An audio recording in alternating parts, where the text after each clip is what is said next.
Hello children, how are you all in this special lockdown period? I'm sure initially you all must be very excited about having a long-term holidays, especially after the exams. But then you realized that it is coming with social distancing, 9 feet plus a mask, not a very good scenario. And comes boredom. Boredom is absence of activity. It is a state where you cannot fulfill all your desires.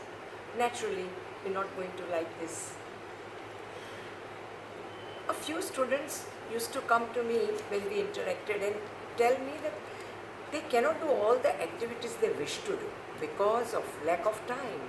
School time, tuitions, homework, screen. Children, now is the time. All that you wanted to do can be done now. Everything very interesting. Extension of boredom otherwise will lead to frustration. So what can we do to avoid frustration? There are many activities you can do, but activity should be such that which you mentally enjoy, because then only it will be consistent. You are at home, you can write something very good, some stories, your experiences of what's happening today, be with your parents, make some new recipes. You never know, you would want to be a chef tomorrow. Drawing, there are a few lessons given to you these days. It's not a big burden.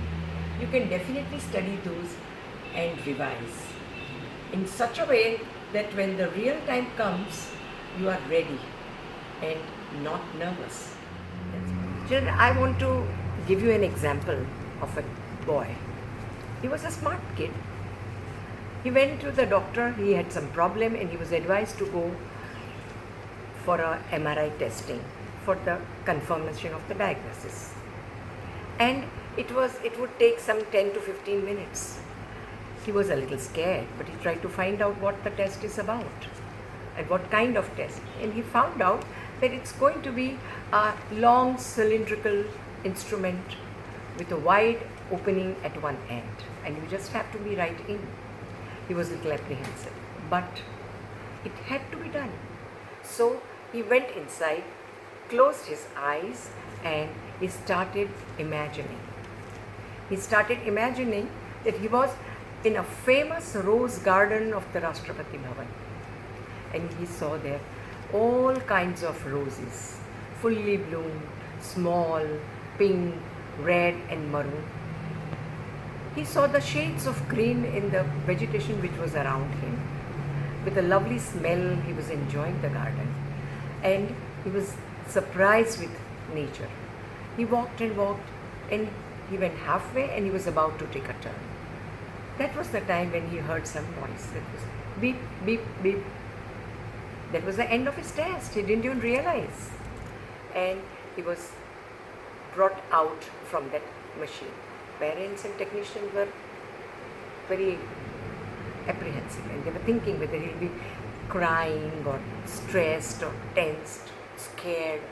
But he was smiling. They were all surprised. And they asked him why.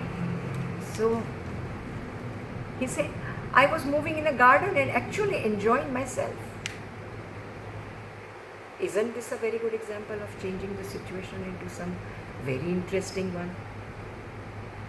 Children, you all are smart. Start making a list of the activities that you love and you are going to do it. Wish you all the best. Goodbye.